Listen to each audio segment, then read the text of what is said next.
Vedant's Wellness Center, where food become your medicine. Call 905-944-664.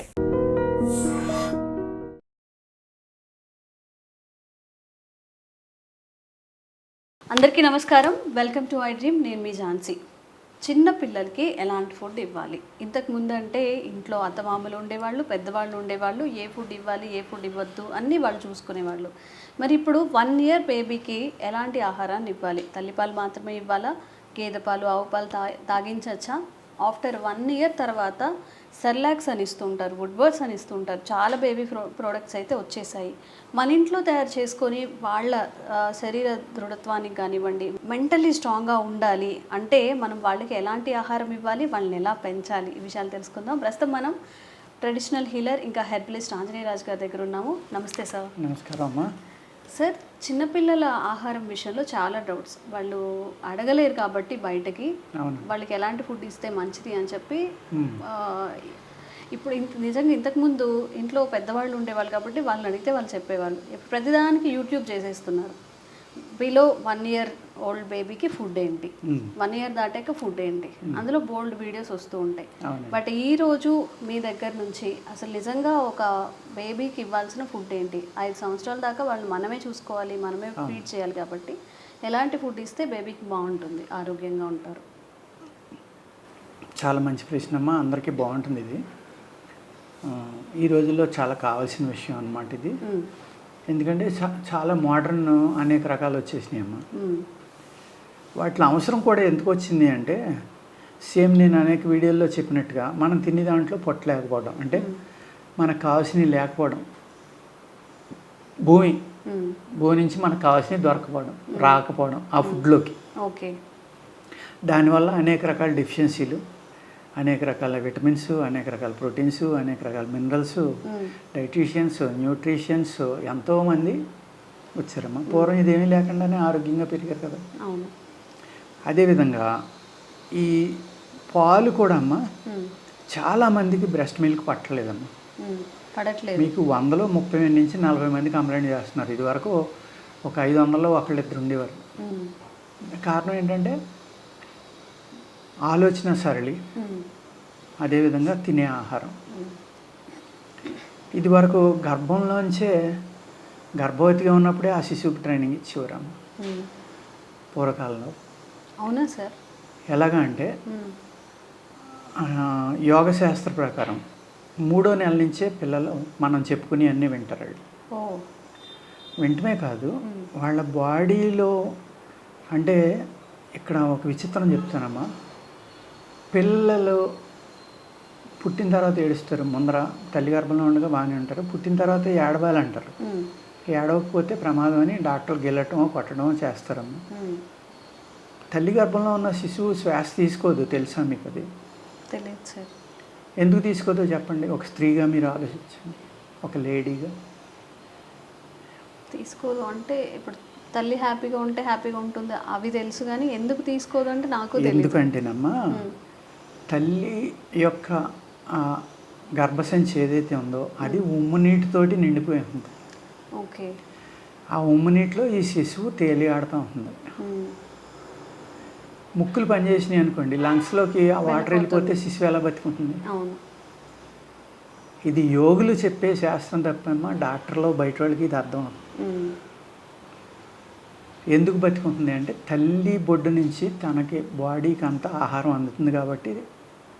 తల్లి పేగు నుంచి బిడ్డ యొక్క బొడ్డుకి ఒక నాళం ఉంటుంది కాబట్టి అందులోంచి అన్నీ అందుతాయమ్మా. మరి శిశువు ఎలా బతుకుంది? అది మిరకిల్. ఎందుకు అంటే ఆ శిశువు సమాధి స్థితిలో ఉంటుంది. ఈ సమాధి అంటే తెలియని వాళ్ళు ఈ ప్రపంచంలో చాలామంది ఉన్నారు. మోస్ట్ ఆఫ్ ద పీపుల్కి తెలియదు. అది ఇండియన్ కల్చర్లోని, హిందూ ధర్మంలోని, సనాతన ధర్మంలోని దాని గురించి కొంతమందికి తెలుస్తుంది. అది కూడా అందరికీ తెలియదు. మరి ఆ శిశువు ఎలా బతుకుందమ్మా? ఎప్పుడు ఆ డాక్టర్లు ఆలోచించరు కదా. అలా ఎలా ఆలోచించిందంటే తల్లి నుంచి వెళ్ళే బ్లడ్ ద్వారానే ఆహారం, అరిగిపోయిన ఆహారం, రక్తం ద్వారా ఆ శిశువుకి కావాల్సిన అన్నీ అందుతాయి కాబట్టి బతుకుంది. ఆ శిశువు యొక్క లంగ్స్ ఇవన్నీ కూడా బయటకు వచ్చాక ఆడుతాయమ్మా. శిశువు బయటకు వచ్చాక ఆ ముక్కు రంధ్రాలు నాలిక అనేది ఇలా లోపలికి మడతాడి ముక్కురంధ్రాలకు అడ్డంగా ఉంటుందమ్మా. ముక్కురంధ్రాల్లోకి వెళ్ళిపోయి శిశువు యొక్క నాలిక ఈ ముక్కుల్లోంచి గాలి అవ్వకుండా అడ్డంబడి ఉంటుంది. అది పుట్టిన తర్వాత అది కింద పడితే ఏడుస్తారు శిశువు. అప్పుడు ముక్కులు స్టార్ట్ అవుతాయమ్మా. అప్పుడు దాకా ఈ సమాధి స్థితిలో సుషుమ్నా నాడిలో షట్చక్రాల్లో ఆ శ్వాస అనేది కొద్దిగా ఆడతాం. ఈ తల్లి యొక్క శక్తి వల్లే హార్ట్ బీట్ కానీ ఇవన్నీ జరుగుతూ ఉంటాయి. ద్విహృదయ అంటారు. ద్విహృదయ తల్లి అంటే 2 హృదయాలు ఉంటాయి తల్లికి, శిశువుది ఆవిడది. పల్స్ పట్టుకుంటే ఆ డిఫరెన్స్ తెలుస్తుంది డాక్టర్లకి. అందుకని ఆ పల్స్ పట్టుకుని తల్లి అయిందని చెప్తారు. గుండె ఏర్పడితే తెలుస్తుంది, లేకపోతే తెలవదు మళ్ళీ. విన్నాం. ఈ నోట్లోంచి ఆ నాలుగు కింద పట్టడం వల్ల అప్పుడు ఈ శ్వాస స్టార్ట్ అయ్యి అప్పుడు కళ్ళు తెరిచి ఈ లోకాన్ని చూడటం, ఈ రంగులు చూడటం, ఈ శ్వాస అనేది బాడీకి అలవాటు పడటం, ఇవన్నీ జరుగుతాయి అన్నమాట. ఆ 3వ నెల నుంచి కూడా వాళ్ళు సమాధి స్థితి అంటే యోగ స్థితి. అది మనం మాట్లాడుకున్న ప్రతి మాట వింటారమ్మా. వాళ్ళు వాళ్ళ జ్ఞాపకం ఉండిపోతున్నారు. యోగశాస్త్ర ప్రకారం వాళ్ళకి పూర్వజన్మలో, నెక్స్ట్ జన్మలో, పుట్టిన జన్మలో, పుట్టబోయే జన్మలో ఏమేమి జరుగుతాయి ప్రతి మినిట్ తెలుసండి. ముందుగానే తెలిసిపోతూ ఉంటాయి. ఎన్ని జన్మలు ఎత్తారు, పూర్వం ఏమేమి, ఎక్కడ పుట్టారు అన్నీ తెలుసు. పుట్టాక మర్చిపోతారు. నాలుగు కింద పడ్డాక ఆ సుషుమ్నా క్లోజ్ అయిపోయి ఈ 2 ఓపెన్ అవుతాయి. ఓకే. ఇడా పింగళ అంటారు. అందుకే దాన్ని ఏమంటారంటే ఇది మాయ, అది నిజం అంటారు. ఆ నిజంలోంచి మాయలోకి వచ్చింది కాబట్టి శిశువు ఆ నిజం అనేది మర్చిపోతుందంట. అందుకు అప్పుడు మంచి మంచి పుస్తకాలు, మంచి మాటలు, మంచి కథలు ఇవన్నీ చదవడం కానీ వినటం కానీ చేయమనేవారు. అంటే ఆ శిశువుకి మంచి జ్ఞానం వస్తుంది అన్నమాట. అది పుట్టాక మర్చిపోయినా కానీ అది ఎక్కడో చోట ఉంటుంది. మరి అభిమన్యుడు మర్చిపోలే. భారతంలో మరి దీంట్లోకి ప్రవేశించడం ఎలాగా అనేది కృష్ణుడు ఆపేస్తాడు మధ్యలో. అర్జునుడు భార్యకి చెప్తా ఉంటే అభిమన్యుడు లోపల నుంచి వింటాడు. ఏంటది, ఏం వ్యూహం అది, అందులోకి ప్రవేశిస్తాడు. పద్మవ్యూహంలోకి వెళ్తాడు, రాలేడు. రావటం అనేది చెప్పలేదు. రావడం ఎలాగో తెలీదు, రాలేరు బయటకి. చెప్తే వచ్చేది, చెప్పనే లేదు కదా కృష్ణుడు. ఆయనకి జ్ఞాపకం ఉందని అందరికీ జ్ఞాపకం ఉంటుందని అనుకోలేము. కానీ అది ఎప్పుడైనా మళ్ళీ రావడానికి అవకాశం ఉంది ఆ జ్ఞానం అనేది. ప్లస్ ఈ మంచి మాటలు వినడం వల్ల, మంచి సంగీతం వినడం వల్ల కానీ, మంచి కథలు, పురాణాలు ఇలాంటివి వినటం వల్ల ఆ తల్లి యొక్క హార్ట్ బీట్ కానీ, ఆ తల్లి ఆలోచనలు కానీ ఇవన్నీ కూడా బాగుంటాయి. కాబట్టి అదే తరహా జీవనం అనేది ఆ శిశువుకి ప్రాప్తి అవుతుంది. ఓకే. తల్లిలో ఒక పార్ట్ కింద పెరుగుతుంది కదమ్మా. అక్కడ మొదలై ఇది మన వాళ్ళ సిస్టమ్ పూర్వం. అందుకు తల్లికి చక్కని పురాణాలు వినిపించడం, మంచి పద్యాలు, మంచి మ్యూజిక్ వింటే చెట్లు కూడా పెద్దగాయలు కాస్తున్నాయని, చెట్లు కూడా మ్యూజిక్ని చెప్పినట్టు వింటున్నాయని వాళ్ళు ప్రూవ్ చేశారు. మరి తల్లి గర్భంలో ఉన్న శిశువు ఎందుకు వింటమ్మా? ఆ చెట్టుకి ఏం బుర్రలేదని చెప్తున్నారు, మరి ఎలా వింటున్నాయి? అంటే ఈ ఆరా అనేది ఏదైతే ఉందో ఈ ప్రకృతిలో, ప్రాణశక్తి అనేది ఏదో ఉందో అన్నిటికి కూడా జ్ఞానం అనేది ఉంటుంది. ఎంతో కొంత ఎక్కువ తక్కువలు ఉంటాయి అంతే. అక్కడ మొదలుపెట్టామో పుట్టిన వెంటనే ఒక 2-3 చుక్కలు ఆముదం పట్టేవారు. ఎందుకంటే ఈ 9 నెలల నుంచి 10 నెలల వరకు శిశువు లోపల ఉండిపోతుంది కాబట్టి ఈ తల్లి ద్వారా వెళ్ళిన ఆహారం ఇవన్నీ మలం కింద మారి ఉంటాయి కదమ్మా. మారి తన యూరిన్ కానీ లేకపోతే ఈ మలం కానీ బయటకు వచ్చాకనే మలం అవుతుంది, యూరిన్ అవుతుంది కానీ మిగిలినవి అవ్వవు. ఆ మలం బయటికి రావడానికి పొట్ట శుద్ధి అవడం కోసం ఆ 2 చుక్కలు ఆముదం వేసేవారని. ఇప్పుడు వేయొద్దని మానిపించారని. ఎప్పుడైతే అది బయటికి వెళ్ళిపోయి పొట్ట శుద్ధి అయిందో అప్పటి నుంచే ఆడికి ఆకలి స్టార్ట్ అవుతుంది, ఆడు ఏది తిన్నా అరిగిపోతుంది. అక్కడ వేసేవారమ్మ ఫౌండేషన్. ఇప్పుడు మనం చేయట్లేదు అది. ఆ పుట్టిన తర్వాత తలకి మంచి ఆముదం రాయటం, లేకపోతే ఆవు నెయ్యి రాయటం, ముక్కుల్లో ఒక చుక్క మంచి ఫ్రెష్గా తెచ్చిన నువ్వుల నూనె వేయడం. అంటే ఈ శ్లాష్మం అంతా బయటకు వచ్చేసి ముక్కులు ఓపెన్ అయ్యి శ్వాస బాగుండి ఆడి లంగ్స్ గట్టి పట్టడం కోసం. అలాగే ఆ పిల్లల్ని అస్తమానం మొహం మీద ఊదివారమ్మ. మీరు ఇప్పటికైనా ఊదండి అంటారు పిల్లలు, గట్టిగా ఊదితే. అలా ఊపిరి పూర్తిగా లోపలికి లాగినప్పుడు లంగ్స్ అబ్జర్వ్ పెద్దవి అవుతాయి. ఊపిరితిత్తులు పెద్దవి అయితే ఆక్సిజన్ ఎక్కువ తీసుకుంటారు, ఆరోగ్యంగా ఉంటారు. బాడీ అంతా ఆక్సిజన్ సప్లై అవుతుంది కదా. చాలా తెలివైనవాడు అవుతాడు, చాలా బలమైనవాడు అవుతాడు. ఆ ఊదటంలో అంత గొప్పతనం ఉంటుంది. అస్తమానం మొహం మీద అవుతుంది అని ఉలిక్కి పడతారు, గట్టిగా పీల్చుతారు గాలి, అప్పుడు దాకా పీల్చడం. ఆ చిన్నతనంలో ఆ ఊపిరి మొత్తం శరీరం బలపడే టైంలో ఊపిరితిత్తులు కూడా బలపడిపోతాయి. అదేవిధంగా ఎక్సర్సైజ్ చేయించేవారు, ఒళ్ళంతా చక్కగా నువ్వుల నూనె రాసి బాగా మసాజ్ చేసేవారు. ఆ మసాజ్ చేయడం వల్ల ఏమవుతుందంటేనేమో నలుగు పెట్టడం వల్ల ఏమైనా ఓపెన్ కాని నరాలు కానీ, పూర్తిగా బాడీలో స్ప్రెడ్ అవ్వని నరాలు కానీ అవి పూర్తిగా ఫ్లో వెళ్ళి అవన్నీ బాగుపడిపోతాయి. చర్మం బ్రహ్మాండంగా శుద్ధి అవుతుంది, అన్ని రంధ్రాలు ఓపెన్ అవుతాయి. చర్మంలో ఉన్న రంధ్రాలు కోటాను కోట్లు ఉంటాయి కదా చర్మంలో రంధ్రాలు, అవన్నీ ఓపెన్ అయినప్పుడు అక్కర్లేని మలినాలు బయటకు వచ్చేయటానికి ఇవన్నీ. అటువంటి రంధ్రాలన్నీ ఓపెన్ అయ్యమ్మ ఆ పావటంలో వాడి మజిల్కి వాడి ఎముకలకి అన్నీ గట్టిపడి నువ్వుల నూనె రాసేవారు. అప్పట్లో నువ్వుల నూనె యొక్క లక్షణం ఏంటంటే ఆయుర్వేద శాస్త్రం ప్రకారం మన శరీరానికి ఉన్న అన్ని పొరలు దాటి ఎముక దాకా వెళ్ళేది నువ్వుల నూనె అంటాడు. హయ్యెస్ట్ కాల్షియం ఉంటుందమ్మా అందులో. ఆ కాల్షియం ఎముకలకి తగలటం వల్ల వీళ్ళు పావడం వల్ల ఆ ఎముకలు చాలా గట్టిపడిపోతాయి. ఎన్ని ఉపయోగాలు చూడండి. అక్కడి నుంచి గర్భం నుంచే శిశువుని తయారు చేయటం మొదలుపెట్టేవారు పూర్వం. ఈ నలుగు అనేది ఒక 6 నెలల సంవత్సరం పెట్టేవారు. దానివల్ల ఏంటి, హెయిర్ కూడా అక్కర్లేని వెంట్రుకలన్నీ రాలిపోయి నున్నగా ఉండేది శరీరం. పుట్టేటోడికి వెంట్రుకలు ఉంటాయి చాలామంది పిల్లలకి.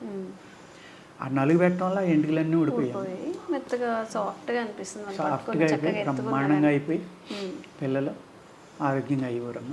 అప్పట్లో తల్లిపాలు కాకుండా ఇంకేమన్నా కావాలంటే 6 నెలలు వచ్చాక ఏదో అన్నప్రాసన అని, అన్నప్రాసన అయినప్పుడు ఏం చేసేవారంటే పాయసం పెట్టేవారు.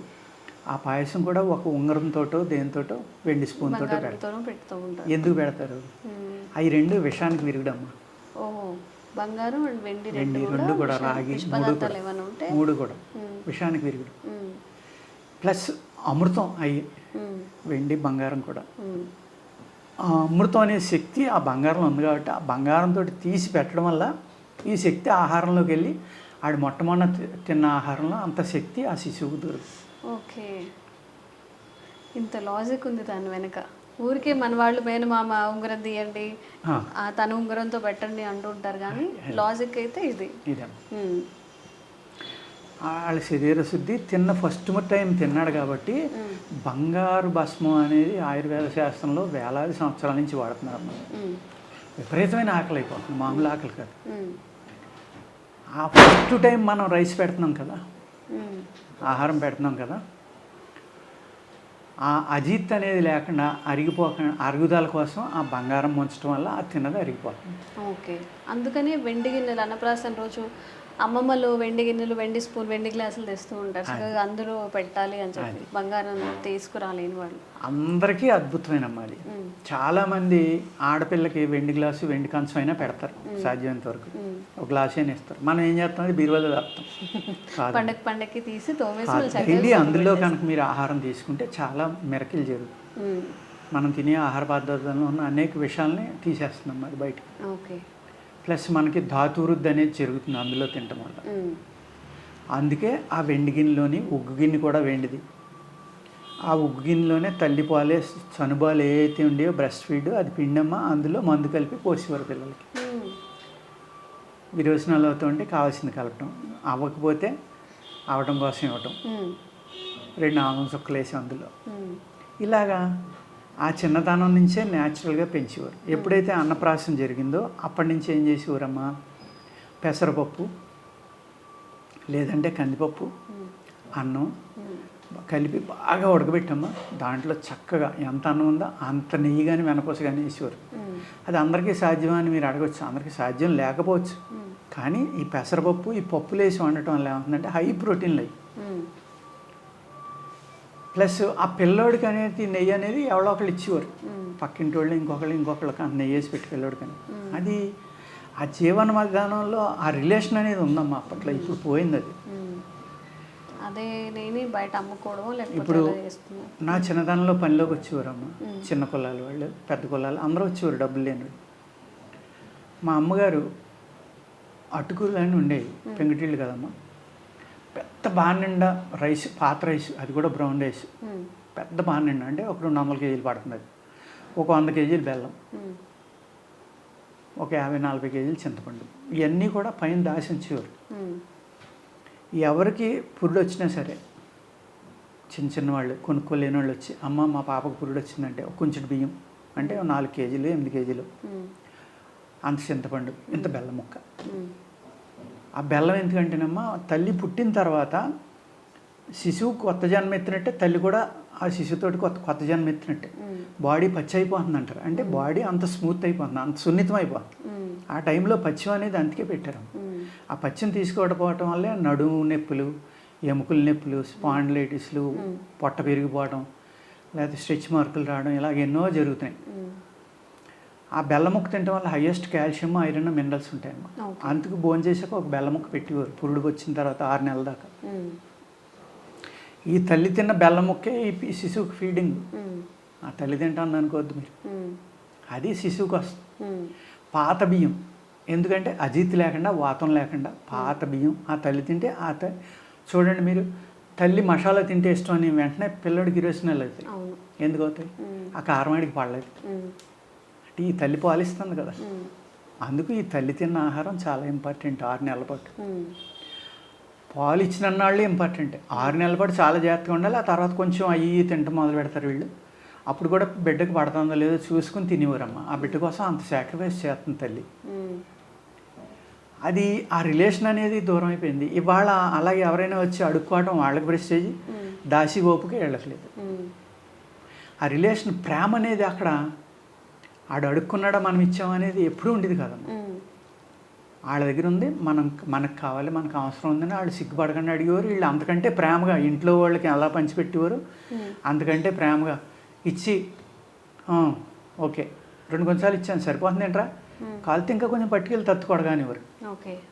ప్రేమ అనమాట. ఉమ్, ఆ రిలేషన్ అనేది, ఆ కులాలు అనేది పట్టించుకునేవారు కాదు. ఉమ్, వాళ్ళు బాగుండాలి, వాళ్ళ పిల్లలు బాగుండాలి, ఈ విధమైన ఆహారాలు ఇచ్చేవారు.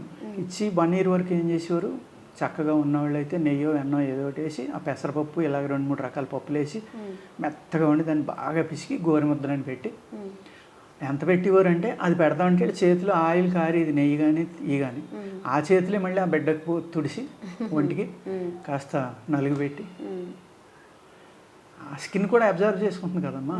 అందుకనే ఇప్పుడు పిల్లలు చూడండి, వెంట్రత్తి ఒళ్ళంతా పగిలిపోతుంది అంటారు, స్కిన్ డిసీజులు అంటున్నారు, దురదలు అంటున్నారు. ఉమ్, అప్పుడే అంతమందికి ఉండే 1000 మందిలో ఒకళ్ళకి 2 ఉండేమో, ఉమ్, ఉండి కాదు. ఎందుకంటే ఇలాగ ఆయిల్స్ రాయటం, మసాజ్ చేయడం, ఉమ్, కావాల్సినంత ఆయిల్ బాడీలో ఉండేది. ఇప్పుడు రకరకాల కెమికల్స్. ఉమ్, ఒక శిశువుకి పురుడు వచ్చిన తర్వాత ఆ బిడ్డ 2 కేజీలు ఉంటే 3 కేజీల మందులు ఇంటికి పట్టుకుని వస్తాను తల్లి. అవును. అవునో కదా మీరు ఆలోచించుకోండి. ఉమ్, ఒక 30-40 వ్యాక్సిన్లు, యాంటీబయాటిక్లు, ఇంకోటి ఇవన్నీ పొట్టలోకి వెళ్తా ఉంటే డ్రై అయిపోక ఏం చేస్తుంది మా బాడీ. ఉమ్, న్యాచురల్ ఫుడ్ ఇస్తే ఆ ప్రాబ్లం రాదు. ఉమ్, ఓకే. సంవత్సరం దాటింది, ఉమ్, స్లోగా చూడండి, అన్నప్రాసం రోజునే ఆవకాయ ముక్క పెడతారా అని అంటారు. లేదు. పెట్టకూడదు, ఎందుకంటే అన్నప్రాసం చేసాం కాబట్టి. స్లోగా తింటాం మనం, అలవాటు చేసుకున్న ఆవకాయ ముక్క అనేది, ఉమ్, అప్పుడు కరుగుతుంది. ఉమ్, అదేవిధంగా వాళ్ళ డైజెషన్ సిస్టమ్ చూసుకుంటా ఒక్కొక్కటి యాడ్ చేసుకుంటే వెళ్ళాలి, ఉమ్, ఉమ్, ఒకేసారి పెట్టేయకూడదు. అలాగా పాలు అనేది ఎప్పుడు ఇవ్వచ్చమ్మా. ఉమ్, కానీ ఈ పాలు కోడిగుడ్డు అనేది కలపడం విషంతో సమానం, ఇవ్వకూడదు. ఓకే. ఆమ్లెట్ వేసి మేము కూడా తెలియనప్పుడు నా పిల్లలకి ఉమ్, ఆమ్లెట్ పాలు ఇచ్చి స్కూల్కి పంపివ్వడం, ఉమ్, అది ఉండి కొలిది విషం కింద మారుతుంది మా బాడీలో. అప్పటికప్పుడు రిజల్ట్ కనబడకపోవచ్చు, లాంగ్ టైంలో దాని రిజల్ట్స్. చాలా బ్యాడ్ అనమాట. అది మంచి ఆహారం కాదు, ఆయుర్వేద శాస్త్రంలో విరుద్ధ ఆహారం అది. ఓకే. పాలు చేప, పాలు చికెను, ఉమ్, లేకపోతే పాలు గుడ్డు, ఉమ్, ఒక అరగంట గ్యాప్తోనో గంట గ్యాప్తోనో 3 గంటల మినిమం గ్యాప్ 3 ఉండాలి. గంటలు. ఓకే. ఆ గ్యాప్లో ఇచ్చుకోవచ్చు. ఉమ్, అలా కాకుండా ఇచ్చేయడం వల్ల కొన్ని చెడు ప్రభావాలు. ఉమ్, అలాగే పూర్వం ఏం చేసేవారమ్మా, మంచి సున్నుండ లాంటిది ఉమ్, ఏదో ఒకటి చేసి ఆ పాలల్లో కలిపి ఇవ్వడం, లేకపోతే డైరెక్ట్గా తినిపించడం. సార్ చిన్నపిల్లలకి సెర్లాక్స్ అని ఇస్తూ ఉంటారు కదా సార్. అవునమ్మా, ఆ సెర్లాక్స్ బదులుగా ఇంతకుముందు ఏం ఆహార పదార్థాలు ఇయ్యనమ్మా, నేను చెప్పేది అదే. ఇప్పుడు సున్నుండి ఇచ్చేవారు, లేకపోతే సిమ్మిలి, నువ్వులు కొద్దిగా లైట్గా వేడి చేసమ్మా, బెల్లం వేసి బాగా కుమ్మి వారంలో 3-4 రోజులు పెట్టేవారు. పెట్టేటోడికి ఏమవుతుంది, ఆ నువ్వుల్లో ఉన్న ఆయిల్, ఇందులో ఉన్న హయ్యెస్ట్ కాల్షియం ఉంటుంది నువ్వుల్లో. ఇప్పుడు కాల్షియం డెఫిషియన్సీ అనేది రాదమ్మా సిమ్మిలు పెడితే పిల్లలకి. ఇప్పుడు పుట్టిన పిల్లలందరికీ కాల్షియం డెఫిషియన్సీ. అనేక రకాల మినరల్స్ పాలలో కలిపి పెడుతున్నారు. ఆ నువ్వులు బెల్లం కలపడంలో ఆల్మోస్ట్ వాళ్ళకి కావాల్సినంత వచ్చేస్తుంది బాడీలో. ఐరన్ కంటెంట్ అన్నీ వచ్చేస్తాయి. అలాగా ఆహారం ఇచ్చేటప్పుడే ఈ చిన్నప్పటి నుంచి కావాల్సిన మినరల్స్, ప్రోటీన్స్, విటమిన్స్ అన్నీ వాళ్ళు తినే ఆహారంలోనే దొరికాయి. అప్పుడు ఈ ప్రాబ్లం అనేది ఆటోమేటిక్గా సాల్వ్ అయిపోయింది. ఓకే. 1 year దాటాక ఎన్వి పెట్టేవాళ్ళు అయితే కొంచెం ఎన్వి పట్టడం, మిగిలిన వాళ్ళు అయితే ఇప్పుడు నేను అన్నట్టు ఈ సిమ్మిల్ లాంటివి, లేకపోతే అటుకులు అనేవి అందరి ఇళ్ళల్లోనే ఉండి అప్పుడు వాళ్ళకి పళ్ళు వస్తాయి కదా. ఆ పళ్ళు వచ్చినప్పుడు కూడా అనేక రకాల సైడ్ ఎఫెక్ట్లు వస్తాయేమో. మోషన్స్ అవుతాయి, వాంతులు అవుతాయి, పిల్లలకి విపరీతమైన బాధ వచ్చి ఏడుస్తూ ఉంటారు. అప్పుడు ఏం చేసేవారమ్మ, దానికి కొన్ని రకాలు ఉండి వస్ పౌడర్లు అని, లేకపోతే అతి మధురం అని, ఇలాంటిది నాలుగుకి రాసేవారు. నాలుగుకి ఆ పళ్ళు వచ్చినప్పుడు పగిలినప్పుడు ఆ దంతం పగిలి బయటకు వచ్చేటప్పుడు ఈజీగా వచ్చేసేది అనమాట. అలాగే ఉత్తరాయణ చెట్టు వేరమ్మ, కొంచెం వైద్యం తెలిసిన వాళ్ళు అయితే ఆ ఉత్తరాయణ చెట్టు వేరు తీసి చెవుకు కట్టేవారు. ఇంకా పళ్ళు బాధ ఉండదు, అసలు నొప్పే ఉండదు, మామూలుగా వచ్చేది. ఓకే. ఇటువంటి మిరకిల్స్ అమ్మ ఇవ్వడం. అలాగే వాళ్ళకి నూనె అనేది ఎప్పుడు శుభ్రంగా కూరలో వేసి వండి పెట్టివ్వరమ్మ. ఇప్పటికి మళ్ళీ కొలెస్ట్రాల్ పెరిగిపోతుంది, ఫ్యాట్ పెరిగిపోతుంది, నెయ్యి తినొద్దు, నేను తినొద్దు, పాలు తాగొద్దు అని అనేవారు కాదు. కొంతమంది డాక్టర్లు ఏమో పాలు తాగమంటారు, కొంతమంది ఏమో అసలు పాలే తాగొద్దు అంటారు. ఇలా రకరకాలుగానమ్మ ఇటువంటి ఆహారం పెడతా వాళ్ళకి. అప్పట్లో 2-3 సార్లు ఏనమ్మా పడుకునేటప్పుడు పాలు ఇచ్చేవారు. 2 సార్లు భోజనం ఎవరైనా పిల్లలకు కూడా అంతే. వాళ్ళ తల్లి దగ్గర పాలు ఉంటే ఇచ్చేవారు 1 సంవత్సరం 2 ఏళ్ళు. కానీ తెలంగాణలో ఇప్పటికీ 2 ఏళ్ళు పాలు ఇచ్చి తల్లులు చాలామంది ఉన్నారమ్మ. నేను చాలామందిని చూసి ఆశ్చర్యపోతాను. ఆ తల్లి ప్రేమకి ఆ బిడ్డ దగ్గరికి వచ్చేటప్పటికి పాలు వస్తాయి అంతే. 3 ఏళ్ళు ఇచ్చినా వస్తాయి, 4 ఏళ్ళు ఇచ్చినా వస్తాయి. కానీ దానివల్ల అన్ని సంవత్సరాలు ఇస్తే ఏమవుతుందంటే తల్లి యొక్క ఆరోగ్యం దెబ్బతింది కాబట్టి సంవత్సరం 2 ఏళ్ళు ఇమ్మని వరిపోవడం కూడా. ఈ ఆహారం అలవాటు చేసమ్మా. న్యాచురల్గా ఎక్కువ డైలీ పప్పు ఉండేదమ్మా. ఎవ్రీ డే 2 ఏళ్ళు వచ్చేదాకా పప్పు ఇచ్చేవారు. అదేవిధంగా ఈ అటుకులు అనేవి ఉన్నాయంటున్నాను కదా, ఈ అటుకులు కూడా అప్పుడు చాలా ప్యూర్గా పండిన ఆహారం, ఆర్గానిక్ 100% న్యాచురల్ వచ్చినాయి. ఆ అటుకులు పాలల్లో నానబెట్టి పెట్టడం, లేకపోతే బయట బఠానీలు, మరమరాలు, వేరుశెనగ గుళ్ళు, లేకపోతే మన శనగలు, అదేనమ్మా తిండి. అంతకుమించి ఏముండేది కదా. అయ్యే తినేవారు హ్యాపీగా. నాటు మొక్కజొన్న బొత్తులు, లేకపోతే చిలగడ దుంపలు, మన స్వీట్ పొటాటో అంటాం కదా, ఇలాంటివి ఉడకబెట్టి పెట్టడం పిల్లలకి. ఈ చిల్లర తిండి మట్టి కంపల్సరీగా పెట్టేవారమ్మ. లేకపోతే మురుకులు లాంటివో, కొమ్ములు లాంటివో. ఈ ఎప్పుడూ తినేవారు కాదండి. ఈ పప్పు అనేది ఎప్పుడు కంటిన్యూగా ఉండేదమ్మా, ఏదో ఒక రకం పప్పు. దానివల్ల కావాల్సిన ప్రోటీన్ ఇవన్నీ అంది. ఇప్పుడు ఏం చేస్తున్నారు, అయ్యేయాలి ఏమో మీరు అన్నట్టుగా అదేదో అంటున్నారు కదా, సీరియల్స్ అటువంటి సెర్లాక్స్ అవి. మరి ఇవాళ గవర్నమెంట్ పర్మిషన్ ఇవ్వాలంటే వాటిల్లో ప్రిజర్వేటివ్స్ కలపండి ఎవరన్నా. చాలా పెద్ద ప్రాసెస్ ఉంటుంది దానికి, ఫుడ్ అమ్మాలంటే. ఇవన్నీ చేయడం వల్ల ఏమవుతుందమ్మా, ప్రిజర్వేటివ్స్ పిల్లల బాడీలోకి వెళ్తున్నాయి కదా, కెమికల్సే కదా, ఈ ప్రమాదం కదా. పూర్వం ఏమి లేవు కదా, మరమరాలు, బఠానీలు, శనగలు, మినువులు కూడా వేపించుకుని తినేవారమ్మ. ఎంత మంచి ఆహారం అమ్మ మినువులు. సున్నుండ అనేది అదే కదా. సున్నుండ ఎందుకు అంత బలం, నెయ్యి వేసి అది వేపించి పంచదార కలిపి బెల్లం కలిపి కానీ నెయ్యి వేసి పెట్టేవారు. అసలు బక్కగా ఉన్నవాళ్ళు బ్రహ్మాండంగా బలిసిపోయారు 1 నెలలో, మంచి కండలు పెరిగి. ఇప్పుడు అవి మానేసి ఏం తింటున్నాం మనం, ఏంటి వెయిట్ ఏంటంటారు, అవి వే ప్రోటీన్స్ వేయి అంటారు కదా, అలాంటివి తింటున్నాం. మరి అవి తినటం వల్ల కొంతమంది కిడ్నీలు పోతున్నాయి అంటున్నారు, కొంతమంది లివర్లు పోతున్నాయి అంటున్నారు. కిడ్నీ ఫెయిల్ అయిందని ఎంతోమంది సినిమా యాక్టర్లోని కౌరులు తింటున్నాం, బయట వాళ్ళు తింటున్నాం. జిమ్కి వెళ్ళి వే ప్రోటీన్స్ తిన్నవాళ్ళు అల్సర్స్, గ్యాస్ ప్రాబ్లము, లేకపోతే లివర్ పోవటం, లేకపోతే కిడ్నీ పోవటం, అయినా తింటాం మనం. సైడ్ ఎఫెక్ట్స్ తెచ్చుకుంటున్నాము. అదే మన మరమరాలు బఠానీలు తినండి అంటే చేదస్తూ అంటారు, లేకపోతే సున్నుండి తినమంటే తప్పు అంటారు. అది శుభ్రంగా వే ప్రోటీన్ వస్తుంది, పాల్లో కలిపి తాగేస్తున్నాం, మాకు బోల్డ్ బలం వచ్చేస్తాం. అలా ఆలోచిస్తున్నారు కదమ్మా. ఈ న్యాచురల్గా పెరగడం వల్ల అప్పుడు అందరూ పని చేసేవారు, ఖాళీగా ఎవరో కూర్చునేవారు కాదు. లేడీస్కి ఇంట్లో పనివాళ్ళు అనేవాళ్ళు ఉండేవారు కాదు, బోల్డ్ పని ఉండేది వాళ్ళకి. అపరాలు బాగు చేసుకోవటం, అవి బాగు చేసుకోవటం, ఎన్నో రకాల పనులు. ఆల్మోస్ట్ ఖాళీ ఉండేది కాదు. మధ్యాహ్నం భోజనం అయ్యాక టీ అలవాటు అయ్యాక కొంచెం టీ తాగి 10 మంది ఒక 4-5 ఇళ్లలో వాళ్ళు ఒక చోట పోగాయి. అపరాలకి సీజన్ ఉండేది, మసాలాలకి సీజన్ ఉండేది. ఆ సైకిల్ మీద పట్టుకుని అమ్మేవారు. అవన్నీ కొనుక్కుని మళ్ళీ వీళ్ళు బాగు చేసుకునేవాళ్ళు. ఒకరికొకళ్ళు హెల్ప్ చేసుకునేవాళ్ళు. పార్ట్నర్ అదేంటి షేర్ చేసుకోవడం అనమాట. వాటరింగ్ అంటారు కదా, బాటిలింగ్ ఏదో అంటారు కదా, ఆ వాటర్ సిస్టమ్ ఏదో అంటారు అనమాట. వాళ్ళు ఈ 10 మంది వెళ్ళి వాళ్ళకి సాయం చేయడం, వాళ్ళందరూ వచ్చి వీళ్ళకి సాయం చేయడం, అలాగే ప్రతిదీ కూడా అంత ఇంట్రెస్ట్గా చేసుకుని తినటం అలా అనేది పాజిటివ్ థింకింగ్ అనేది ఉండేదమ్మా. ప్లస్ ఇప్పుడు మోస్ట్లీ ఏం చేస్తున్నారంటే పిల్లల్ని అంటే తప్పనిసరి అయ్యి ఉద్యోగం చేయటం సెపరేట్.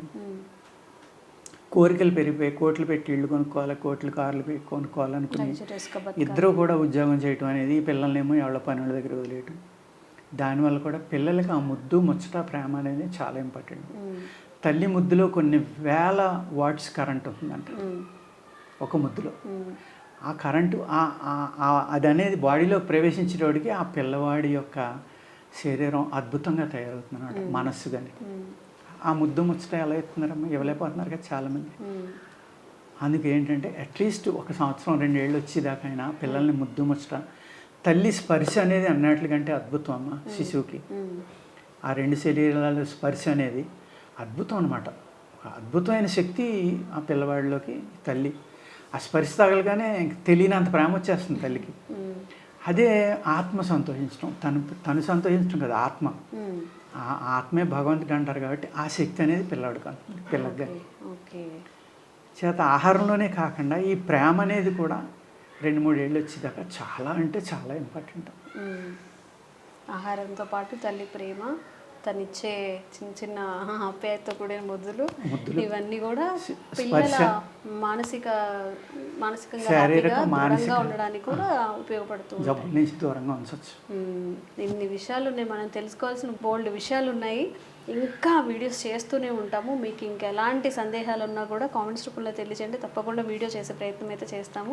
Thank you sir. అంటే పిల్లలు ఉన్న ప్రతి తల్లికి ఉపయోగపడే వీడియో, అసలు వాళ్ళకి ఏం పెట్టాలి ఏం పెట్టకూడదు, ఒక మాటలో చెప్పాలంటే ఒక 20 ఏళ్ల క్రితం మనం ఎలా అయితే ఉన్నామో, మన పేరెంట్స్ మనకి 40 ఏళ్ళు అనుకోండి, 40 ఏళ్ళు అంటే తెలియదు కదా సార్, ఎలా ఉన్నామో ఆ ఫుడ్నే మనం తింటే సరిపోతుంది. అలా తింటే ఏ డాక్టర్ అవసరం లేదు, ఎవరి సజెషన్ కూడా అవసరం లేదు. చక్కగా మీరు ఏవైతే మెన్షన్ ఆ లైఫ్ స్టైల్ అమ్మ పెంచడం. నేను యూట్యూబ్ చదువుతుంటే ఒక చోట ఇండియా నుంచి వెళ్ళిన ఒక లేడీ అంట, అమ్మమ్మ అనుకోండి, ఆవిడ పురుడు పోయడానికి వెళ్ళి ఆ పిల్లకి శుభ్రంగా నలుగు పెట్టి స్నానం చేసి అన్నీ చేస్తామంటే కేసు పెట్టారంట ఆవిడ మీద. కేసు పెడితే ఆవిడ కొంచెం చదువుకుంది, ఎక్స్ప్లెయిన్ చేసింది ఇంగ్లీష్లో అంతా. ఆ తర్వాత అలా స్నానం చేయించిన పిల్లోడిని మామూలు వాళ్ళని చూస్తే వాళ్ళకి అర్థం అవ్వలేదంట, ఏంటి అద్భుతం అని. చుట్టుపక్కల వాళ్ళందరూ స్నానం చేయించుకోవడం మొదలుపెట్టారంట ఆవిడ చేత. అంటే వాళ్ళ గ్రోత్లో కానీ, ఆ బాడీలో నర్వస్ సిస్టమ్ కానీ, వాళ్ళ స్ట్రెంగ్త్లో కానీ, ఎముకల్లో కానీ అంత డిఫరెన్స్ వచ్చిందంట దాని చేత. అయ్యి బాబోయ్, ఇలా నలుగు పెట్టడం, నూనె రాయడం వల్ల ఎంత ఉపయోగం ఉందా అని ఆశ్చర్యపోయారంట అమెరికాలో. సో మన కల్చర్స్ మనం కాపాడుకుంటూ చక్కగా పిల్లల్ని పెంచుకుంటే వాళ్ళు హ్యాపీగా ఉంటారు, మనం కూడా హ్యాపీగా ఉంటాం. Thank you sir, thank you so much.